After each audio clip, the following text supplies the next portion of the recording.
అభివృద్ధి, వృద్ధి విషయంలో ఇది చాలు, ఇంతవరకుంటే సరిపోతుంది అనేది సంతృప్తి కూడదు. వృద్ధి విషయంలో అసంతృప్తి కొనసాగుతూ ఉండవలసిందే. అది నిరంతరం వృద్ధి చెందుతూ ఉండవలసిందే. అంటే వృద్ధి విషయంలో ఎప్పుడూ కూడా ఎక్కడ ఒక ఫుల్ స్టాప్ పెట్టమనేది లేకుండా ఉండాలి. వృద్ధి సాధించడంలో అది నిరంతరాయంగా కొనసాగుతూ ఉండాలి. అంటే జీవితంలో వృద్ధి అనేది, అభివృద్ధి అనేది ఎప్పటికీ కూడా ఆగకుండా ముందుకెళ్తూనే ఉండాలి. ఏదో ఒక వృద్ధి సాధించాం, సంతృప్తి పడి ఇంకా నాకింక అవసరం లేదు, హాయిగా జీవితం గడపొచ్చు అనే ఆలోచన మంచిది కాదు. ఎంచేతంటే నిరంతర వృద్ధి అనేది జీవితానికి అటు మానసికంగా, ఇటు శారీరకంగా ఎంతో ఆరోగ్యాన్ని, ఆయుష్ని, ఆనందాన్ని పెంచేటువంటిది. కాబట్టి మనం వృద్ధి విషయంలో ఎప్పుడూ కూడా ఒక హద్దు పెట్టుకోవడం అనేది చేయకుండా ఉన్నట్లయితే జీవితం ఎప్పుడు నిరంతరం కూడా విస్తరిస్తూ ఉంటుంది. నిరంతర వృద్ధి అనేది మనం మానసికంగా సిద్ధపడుతూ ఒక విజయం తర్వాత మరొక విజయం, ఒక విషయం సాధించిన తర్వాత మరొక విషయాన్ని సాధించుకుంటూ జీవితంలో ముందుకెళ్తూ ఉండాలి. అలాగే జ్ఞానం విషయంలో కూడా హద్దులు నిర్ణయించుకుని ఈ జ్ఞానం సరిపోతుంది అనేది కూడా తప్పవుతుంది. జ్ఞానాన్ని కూడా నిరంతరమైనటువంటి జ్ఞానవృద్ధి కూడా జరుగుతూ ఉండవలసిందే. నిరంతరమైనటువంటి ఈ వృద్ధి, అభివృద్ధి భావన ఏదైతే ఉంటుందో అది మనిషిని నిరంతరం నిత్య నూతనంగా నిలబెడుతుంది. కొత్త విషయాల పట్ల ఆసక్తిని కలిగిస్తుంది. కొత్త పరిచయాల మీద ఆసక్తిని కలిగిస్తుంది. ఏం తెలుసుకుందామని ఆలోచన మనసుని ఉత్సాహపరుస్తూ ఉంటుంది. ఎవరు కలిసినా ఉత్సాహంగా ఉంటుంది. ఏ కొత్త ప్రదేశానికి వెళ్ళినా ఉత్సాహంగా ఉంటుంది. ఏ బాధ్యత నిర్వహిస్తున్నా కొత్తగా ముందుకి ఉత్సాహంగా ఉంటుంది. ఈ విధంగా ప్రతిరోజు కూడా ఒక నూతన అధ్యాయాన్ని ప్రారంభిస్తున్నట్టుగానే ఆనందంగా, సంతోషంగా ఉంటుంది. ఎప్పుడైతే మన మనసులో వృద్ధి మీదే మనం దృష్టి పెట్టినట్లయితే, నిరంతర వృద్ధి అనేది మన ఆశయం అయితే జీవితం కూడా ఆ విధంగా నిత్యనూతనంగా ఉండే అవకాశం ఉంటుంది. మరి నిరంతర వృద్ధికి మనం ఏం చేయాలి అన్నట్లయితే, నిరంతర వృద్ధి అనేది మన ఆశయం అయినప్పుడు, మన ఆలోచన అయినప్పుడు, అది జీవితానికి మంచి మార్గం వేస్తుందని మనం నమ్మినప్పుడు మనసు అదే ఉత్సాహంతో ఉంటుంది. దానికి నిరంతరం వృద్ధి దిశగా అది పయనించడం ద్వారా మనకే మనసు గైడ్ చేస్తూ ఉంటుంది.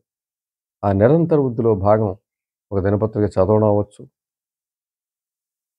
అలాగే పుస్తక పఠనం మీద కూడా మనసు లగ్నత కుదరచ్చు.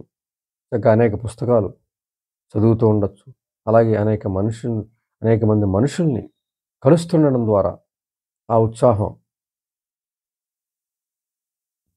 మంచి ఆరోగ్యాన్ని, మానసిక, శారీరక ఆరోగ్యాన్ని ఇవ్వచ్చు. మనిషి ఉత్సాహంగా ఉండే పరిస్థితి ఉంటుంది. ఎంచేతంటే వృద్ధి అనేది మనసు ఎప్పుడు ఆలోచిస్తూ ఉంటుంది. ఏం తెలుస్తుంది నాకు? పలానా చోటకి వెళ్తే ఏం తెలుస్తుంది? పలానా వ్యక్తిని కలిస్తే మనకి ఏం తెలుస్తుంది? కొత్త విషయం ఏం తెలుస్తుంది? పలానా పని చేస్తే ఏ విధంగా నాకు వృద్ధి జరుగుతుంది? ఈ రకమైన ఆలోచన మనసుకి అలవాటు చేయడం ద్వారా, ఆ రకమైన ఆలోచన మనసు చేయటం ద్వారా బద్ధకం అనేది ఎట్టి పరిస్థితుల్లో మనసుకి చేరదు. సోమరిపోతుతనం అనేది చేరదు. వాయిదా అనేది అసలు సమస్యే ఉండదు. ఎందుకంటే మనసు ఎదురు చూస్తూ ఉంటుంది ఒక కొత్త బాధ్యత కోసం, కొత్త పని కోసం. నిరంతరమైనటువంటి చైతన్యంతో ఉండే అవకాశం ఉంటుంది. ఎప్పుడూ చైతన్యవంతంగా ఉంటుంది. తద్వారా మనిషి పని కోసం ఎదురు చూసే పరిస్థితి ఉంటుంది. చిన్నదవని, పెద్దదవని. ఆ పని చేయటం ద్వారా ఆనందాన్ని పొందే మానసిక స్థితి ఉండే అవకాశం ఉంటుంది. ప్రతి పని ద్వారా జ్ఞానం వచ్చే అవకాశం ఉంటుంది. అనుభవం వచ్చే అవకాశం ఉంటుంది. ఇతరులకు సహాయం చేయటం ద్వారా, ఇతరులకు సహకారం అందించడం ద్వారా, 10 మందితో కలుస్తూ ఉండడం ద్వారా, ఇవన్నీ కూడా వృద్ధిలో భాగంగానే చెప్పుకోవాలి. ఇవన్నీ కూడా మానసికమైనటువంటి వృద్ధిని కలిగిస్తూ ఉంటాయి. ఎప్పుడైతే మనసు వృద్ధి దశగా పయనిస్తూ ఉందో, అది శరీరం మీద కూడా ప్రభావం చూపుతుంది. శరీరం కూడా ఆరోగ్యంగా ఉంటుంది. ఈ రకంగా వృద్ధి భావన, నిరంతర వృద్ధి భావన అన్నది శారీరక, మానసికమైనటువంటి ఆరోగ్యానికి ముఖ్య కారణంగా ఉంటుందని మనం తప్పనిసరిగా తెలుసుకోవాలి. దానికోసం మనం ఎప్పుడైతే మనసు ఈ రకమైన ఉత్సాహం ఉంటుందో, పనిని అదే వెతుక్కునే విధానం కూడా కొనసాగుతుంది. ఆ ఉత్సాహం ఆ మనిషి దగ్గర మనం గమనించగలుగుతాం. ఎవరైతే ఈ నిరంతర వృద్ధి ఆలోచనలో ఉంటారో వాళ్ళు ఉత్సాహంగా ఉంటారు. కొత్త మనుషుని కలవాలన్నా ఉత్సాహంగా ఉంటారు. కొత్త ప్రదేశాలు వెళ్ళాలన్నా ఉత్సాహంగా ఉంటారు. ఏ పనిని వాయిదా వేయరు. ఒక డెస్క్ మీద వాళ్ళు చేయాల్సిన పనులు అనేది పెట్టుకుంటే, ఆ ఉదయం రాసి పెట్టుకున్న రాత్రికి అయిపోవాల్సిందే. ఆ విధంగా వాళ్ళు పనిని మాత్రం వాయిదా వెయ్యరు. అసలు పని ఉన్నట్లయితే వెనువెంటనే చేయడానికి అలవాటు పడతారు. అలాగే బయటికి వెళ్ళాలి, ఎవరన్నా కలవాలి అన్నట్లయితే అది దూరం అవని, భారం అవని ఆ పని అప్పటికి అయిపోవాల్సిందే. ఎంచేతంటే ఆ మానసిక స్థితి ఏర్పడుతుంది. ఎప్పుడైతే ఆ మానసిక స్థితి ఏర్పడుతుందో, ఆ పని అయిపోయేంత వరకు ఆ మనసు నిలకడగా ఉండని పరిస్థితి వస్తుంది. ఆ పని అయిపోవాల్సిందే. ఏదైనా పని పెట్టుకున్నట్లయితే అయిపోవాల్సిందే.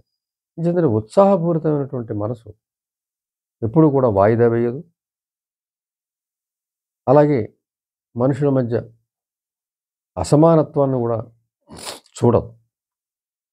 ఒక ఎక్కువ తక్కువ లేనప్పుడు నిన్ను ఒక చిన్న మనిషి ఏదైనా సహాయం కోరినా అదే ఉత్సాహం, అదే వెనువెంటనే చేసే ఉత్సాహం ఉంటుంది.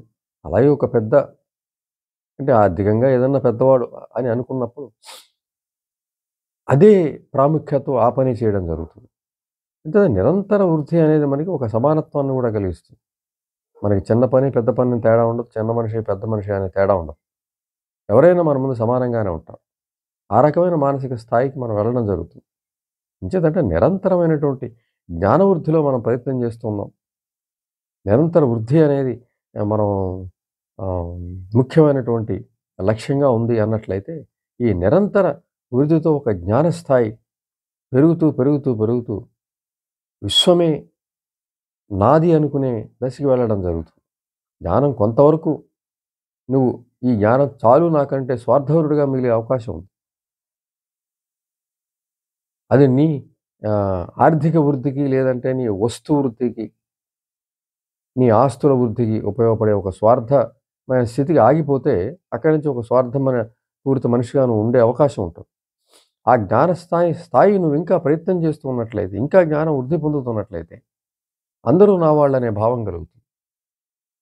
విశ్వమంతా నేనున్నానని అనిపిస్తుంది. నాలో విశ్వం ఉందని అనిపిస్తుంది. ప్రతి జీవిలోనూ నువ్వు కనిపించే అవకాశం ఉంటుంది. ప్రతి జీవి నీలో ఉన్నట్టు అనిపిస్తుంది. స్వార్థం అనేది జయించగలుగుతావు. నిరంతర జ్ఞానవృద్ధితోటి వృద్ధి పదంలో నువ్వు ఎప్పుడైతే పయనిస్తున్నావో, ఎప్పుడైతే ఒక సమభావం నీకొచ్చిందో, ఇంట్లో నీ కుటుంబ సభ్యులతో పాటు ప్రపంచమే నీ కుటుంబం అనుకునే ఆలోచన పెరిగే అవకాశం ఉంటుంది.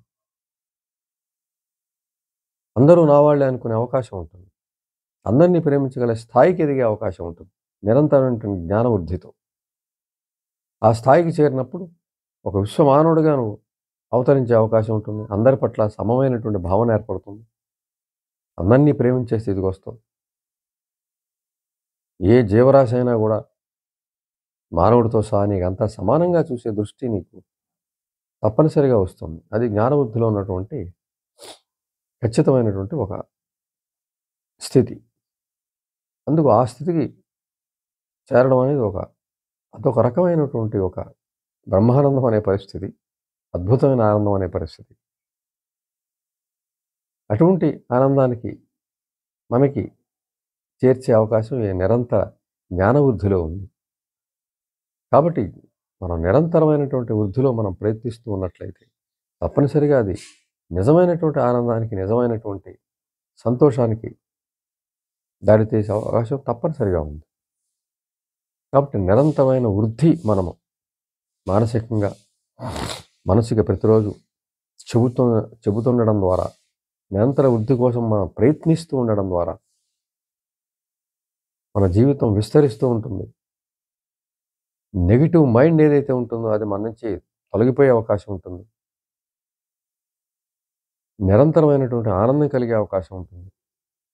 ఈ నిరంతరమైనటువంటి వృద్ధి ప్రయత్నంలో మానసికమైనటువంటి, శారీరకమైనటువంటి ఆనందం కలిగే అవకాశం ఉంటుంది. ఆరోగ్యం కలిగే అవకాశం ఉంటుంది. ఆయుష్షు పెరిగే అవకాశం ఉంటుంది. అందరూ మనవాళ్లే అనే అభిప్రాయం కలుగుతుంది. అందరిలోనూ మనల్ని చూడగలుగుతాం. అందరినీ ప్రేమించగలుగుతాం. మనకెవరు శత్రువులనే వాళ్ళు ఉండరు. మనం ఎక్కడికి వెళ్ళినా మనల్ని అందరూ తమ సొంతం అనుకునే భావన కలిగే అవకాశం ఉంటుంది. కాబట్టి నిరంతరమైనటువంటి వృద్ధిని మనం మన జీవన మార్గంగా, జీవన లక్ష్యంగా ఎంచుకున్నట్లయితే నిజమైనటువంటి జీవిత ఆనందాన్ని మనం అనుభవించవచ్చు. గొప్ప వ్యక్తిగా, గొప్ప వ్యక్తిత్వం ఉన్న వ్యక్తిగా మనల్ని మనం రూపుదిద్దుకోవచ్చు.